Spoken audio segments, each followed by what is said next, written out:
누가복음 7장.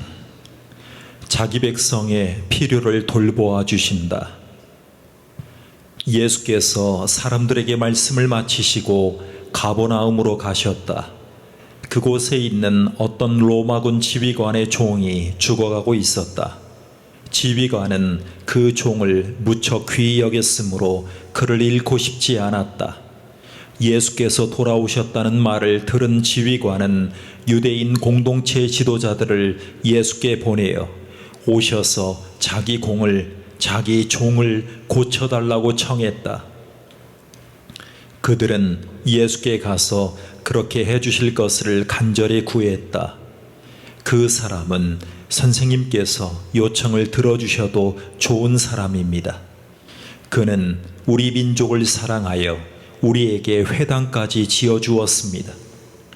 예수께서 그들과 함께 가셨다. 그 집에 도착하려면 아직 한참을 더 가야 하는데 지휘관이 보낸 친구들이 와서 예수께 말을 전했다. 주님, 이렇게 수고하실 것 없습니다. 주님이 아시듯이 저는 그리 선한 사람이 못 됩니다. 주님이 저희 집에 오시면 제가 당황스럽고 제가 주님 앞에 직접 나서기도 그렇습니다. 그저 명령만 내리시면 저의 종이 낫겠습니다. 저도 명령을 받기도 하고 내리기도 하는 사람입니다. 제가 한 병사에게 가라고 하면 가고 다른 병사에게 오라고 하면 옵니다. 그리고 저의 종에게 이것을 하라고 하면 합니다. 예수께서 크게 놀라시며 동행한 무리에게 말씀하셨다. 하나님을 알고 그분이 일하시는 방식을 훤히 알아야 마땅한 이스라엘 백성 중에서도 이렇게 단순한 믿음은 아직 보지 못했다. 말을 전하러 온 사람들이 집에 돌아가 보니 종이 다 나아 있었다. 얼마 후에 예수께서 나인이라는 마을로 가셨다. 제자들과 꽤 많은 무리가 그분과 함께 있었다. 그들이 마을 어귀에 다다랐을 때 장래 행렬과 마주쳤다. 한 여자의 외아들을 묻으러 가는 행렬이었다. 죽은 아들의 어머니는 과부였다. 예수께서 그 여자를 보시고 가슴이 미어지셨다. 예수께서 그 여자에게 울지 마라 하고 말씀하셨다. 그러고는 가까이 다가가 관에 손을 대자 관을 메고 가던 사람들이 걸음을 멈췄다. 예수께서 말씀하셨다. 청년아, 내가 네게 말한다. 일어나라. 그러자 죽었던 아들이 일어나 앉아 말을 하기 시작했다. 예수께서 그 아들을 어머니에게 돌려주셨다. 모든 사람은 자신들이 지금 거룩한 신비의 자리에 있으며 하나님께서 그들 가운데 일하고 계심을 깨닫고는 조용히 경배했다. 그러고는 떠들썩하게 감사하여 서로 큰 소리로 외쳤다. 하나님이 돌아오셔서 자기 백성의 필요를 돌보아 주신다. 예수의 소문이 온 지역에 두루 퍼졌다. 세례 침례자 요한의 제자들이 이 모든 일을 요한에게 알렸다. 요한은 제자 가운데 두 사람을 주님께 보내어 물었다. 우리가 기다려온 분이 선생님입니까? 아니면 아직도 기다려야 합니까? 두 사람이 예수 앞에 와서 말했다. 세례 침례자 요한이 우리를 선생님께 보내어 우리가 기다려온 분이 선생님이십니까? 아니면 아직도 기다려야 합니까? 하고 물어보라고 했습니다. 예수께서는 몇 시간에 걸쳐 질병과 고통과 악한 귀신으로 시달리는 많은 사람들을 고쳐주시고 눈먼 많은 사람들의 눈을 뜨게 해주셨다. 가서 방금 너희가 보고 들은 것을 요한에게 알려라. 눈먼 사람이 보고 저는 사람이 걷고 나병 환자가 깨끗해지고 귀먹은 사람이 듣고 죽은 사람이 살아나며 이 땅에 불쌍한 사람들에게 하나님의 환대와 구원이 베풀어지고 있다. 이것이 너희가 기대하던 것이냐? 그렇다면 너희야말로 복된 줄 알아라. 요한이 보낸 사람들이 떠나자 예수께서 요한에 대해 무리에게 더 말씀하셨다. 그를 보러 광야로 나갈 때에 너희는 무엇을 기대했더냐? 주말을 쉬러 나온 사람이더냐? 아닐 것이다. 그럼 무엇이냐? 멋진 양복을 차려입은 교주더냐? 광야에서는 어림도 없다. 그럼 무엇이냐? 하나님의 메시지를 전하는 사람이냐? 맞다. 하나님의 심부름꾼이다. 너희 평생의 최고의 하나님 심부름꾼일 것이다. 그는 예언자 말라기가 말한 그 심부름꾼이다. 내가 내 심부름꾼을 앞서 보내어 내 길을 평탄하게 만들 것이다. 내가 너희에게 최대한 알기 쉽게 설명하겠다. 역사상 어느 누구도 세례 침례자 요한보다 나은 사람은 없다. 그러나 그가 너희에게 준비시킨 천국에서는 가장 낮은 사람이라도 요한보다 앞선다.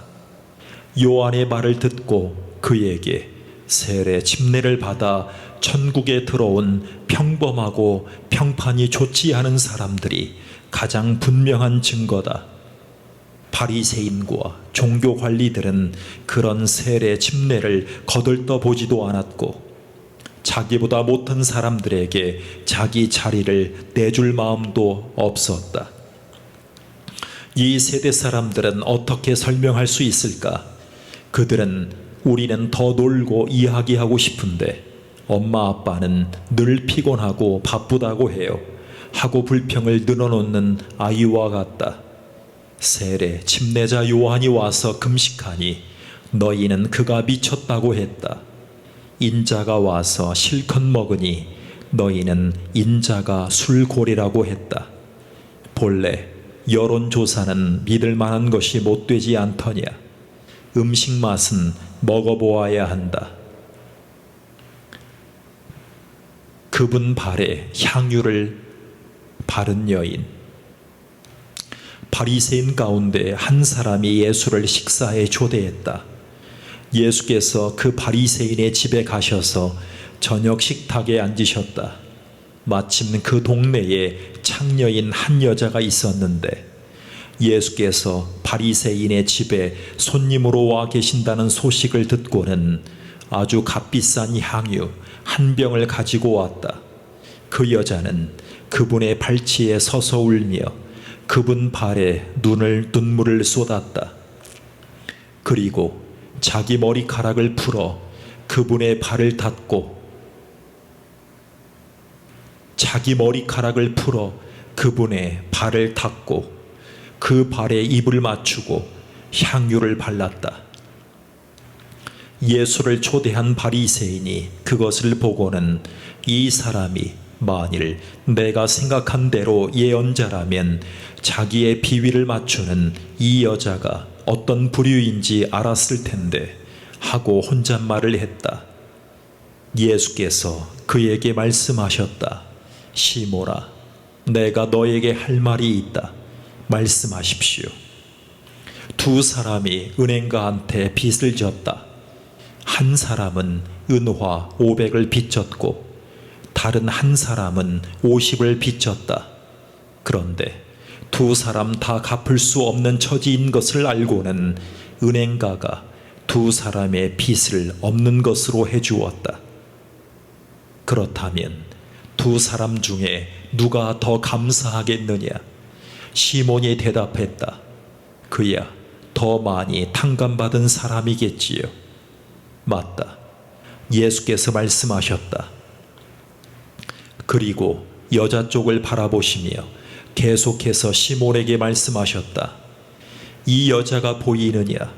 내가 내 집에 왔을 때 너는 내게 발 씻을 물도 내주지 않았으나 이 여자는 내 발에 눈물을 쏟고 자기 머리카락으로 닦았다.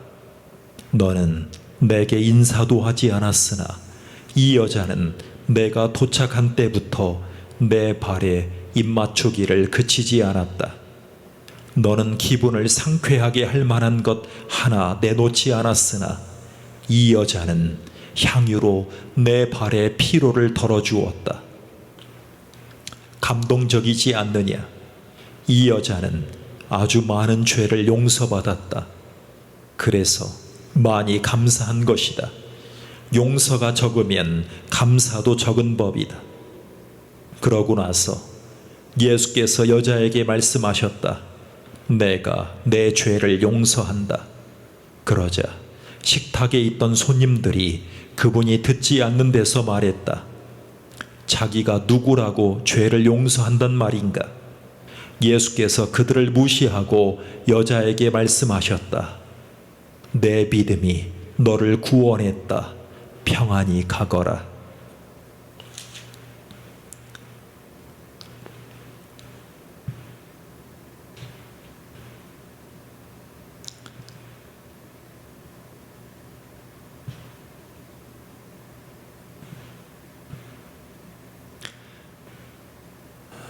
누가복음 8장.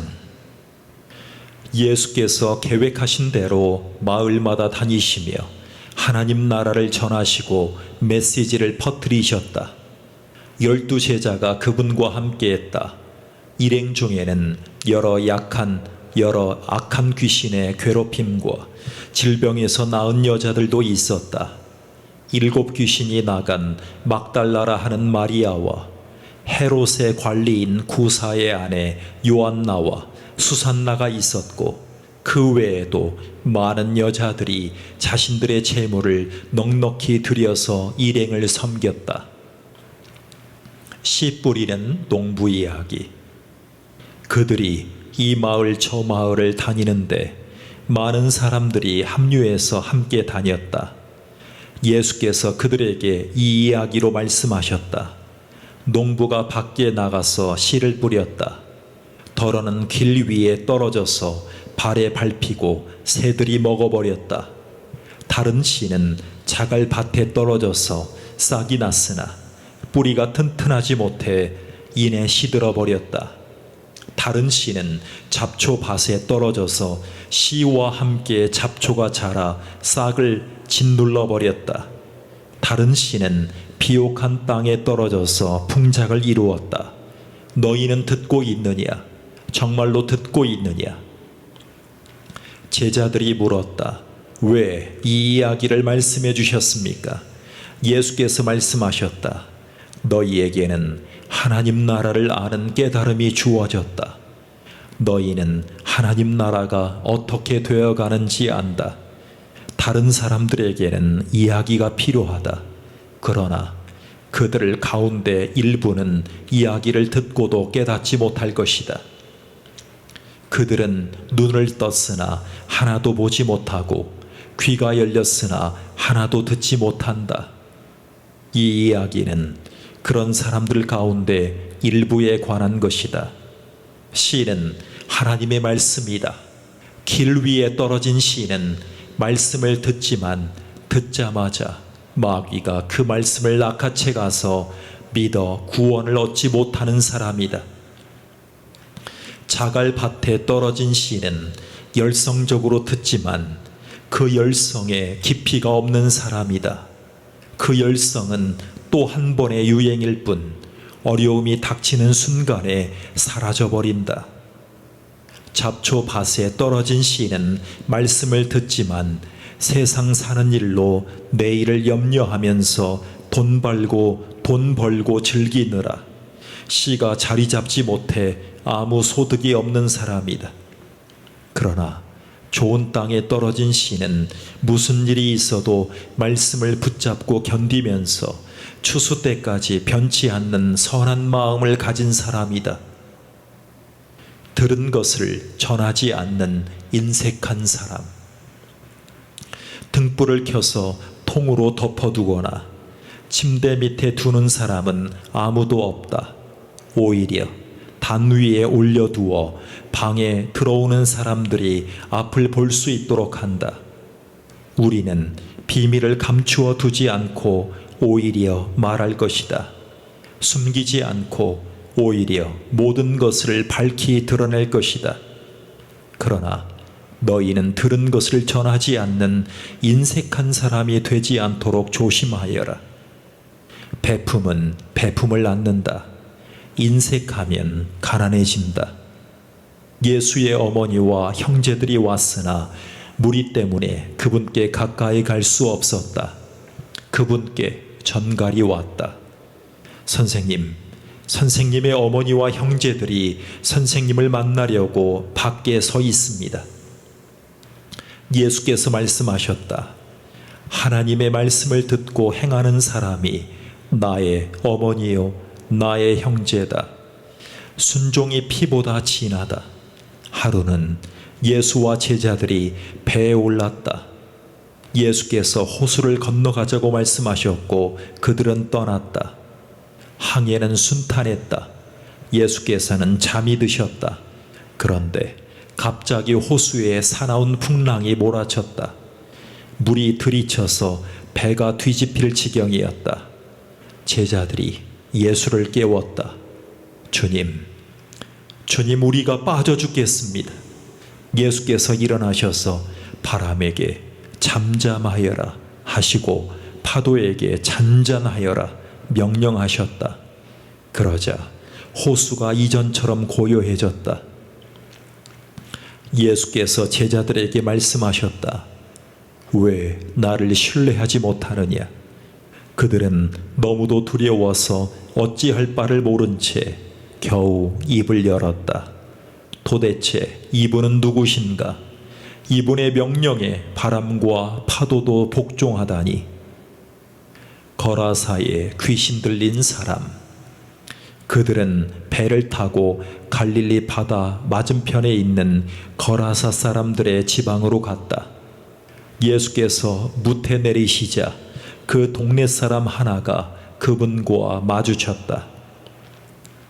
그는 귀신들에게 피해를 당하며 살아왔는데 오랫동안 옷도 입지 않고 집을 떠나 묘지에서 살았다. 그가 예수를 보더니 소리를 지르고 그분 앞에 엎드려 고함쳤다. 무슨 일로 내게 간섭합니까? 지극히 높으신 하나님의 아들 예수여, 제발 나를 괴롭게 하지 마십시오. 그 사람이 이렇게 말한 것은 예수께서 이미 더러운 귀신에게 그 사람한테서 나오라고 명령하셨기 때문이었다. 귀신이 여러 번 그 사람에게 경련을 일으키게 했기 때문에 사람들이 그를 사슬과 족쇄에 채워 늘 감시했지만 귀신 때문에 미칠 때면 그는 그 결박을 끊어버리곤 했다. 예수께서 그에게 물으셨다. 내 이름이 무엇이냐? 패거리입니다. 내 이름은 패거리입니다. 그가 이렇게 말한 것은 그가 많은 귀신들에 들렸기 때문이었다. 귀신들은 자기들을 감옥 지옥으로 보내지 말아달라고 예수께 예원했다. 마침 근처 언덕에서 큰 돼지떼가 땅을 파헤치며 먹을 것을 찾고 있었다. 귀신들은 자기들을 돼지들 속으로 들어가게 해달라고 예수께 예걸했다. 예수께서 그렇게 하라고 말씀하셨다. 그러나 돼지떼의 형편은 그 사람의 형편보다 더 나빠졌다. 돼지들이 미쳐서 벼랑으로 우르르 몰려가더니 호수에 빠져 죽은 것이다. 돼지를 치던 사람들이 혼비백산하여 도망쳐서 시내와 마을에 그 이야기를 전했다. 사람들이 어찌 된 일인지 보려고 나왔다. 그들이 예수께 다가와서 보니 귀신 들렸던 사내가 단정한 옷차림과 멀쩡한 정신으로 예수의 발 앞에 앉아 있었다. 거룩한 순간이었다. 잠시지만 그들에게 호기심보다 경외심이 앞섰다. 그때 그 일을 처음부터 목격한 사람들이 귀신 들린 사람이 어떻게 구원받았는지 이야기해 주었다. 그 후에 거라사 지방에서 온 많은 사람들이 예수께 그곳을 떠나달라고 요청했다. 그들은 너무 엄청나고 갑작스러운 변화가 두려웠기 때문이다. 예수께서는 다시 배를 타고 떠나셨다. 귀신한테 노인 사람이 자기도 함께 가게 해달라고 간청했으나 예수께서는 그를 돌려보내며 말씀하셨다. 집으로 가서 하나님께서 내게 행하신 이 일을 전부 말하여라. 그는 돌아가서 예수께서 자기에게 행하신 모든 이 일을 온 동네에 전했다. 믿음의 모험. 예수께서 오시자 무리가 그분을 반겼다. 그들 모두가 거기서 예수를 기다리고 있었다. 그때 야이로라는 사람이 예수께 다가왔다. 회당장인 그는 예수의 발 앞에 엎드려 자기 집에 가주시기를 예원했다. 12살 난 그의 외동딸이 죽어가고 있었기 때문이다. 예수께서 밀고 당기는 무리를 해치며 그와 함께 가셨다. 그날 무리 가운데 12년 동안 혈루증으로 고생한 여자가 있었다. 그 여자는 가지고 있던 돈을 의사한테 전부 썼으나 어느 누구도 그녀에게 도움이 되지 못했다.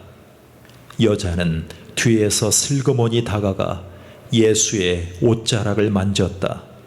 그 순간에 출혈이 멈추었다. 예수께서 말씀하셨다. 누가 내게 손을 대었느냐?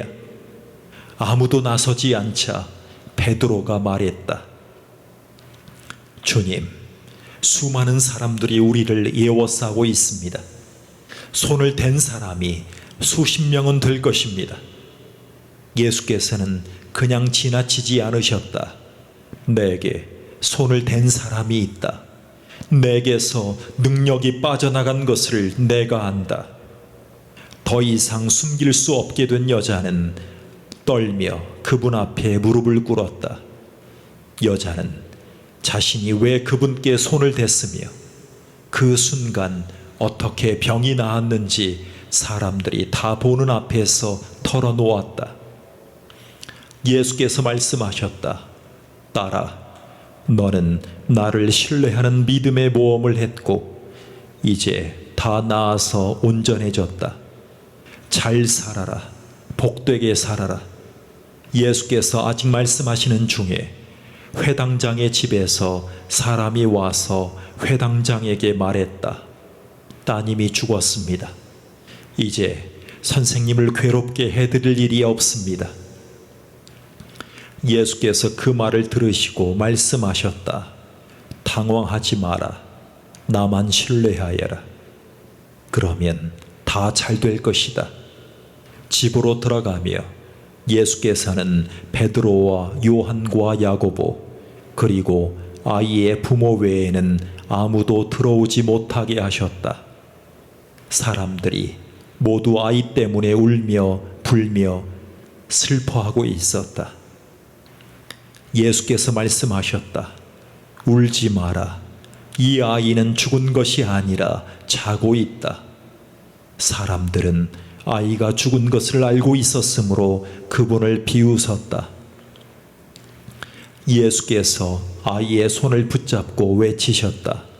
내 사랑하는 아이야, 일어나라. 아이는 곧바로 일어나서 다시 숨을 쉬었다. 예수께서 아이에게 먹을 것을 주라고 말씀하셨다. 아이의 부모는 기뻐서 어쩔 줄 몰라 했다. 예수께서는 이 일을 알리지 말라고 그분에게 엄히 명하셨다. 이 방에서 일어난 일을 아무에게도 말하지 마라. 아멘. 아멘.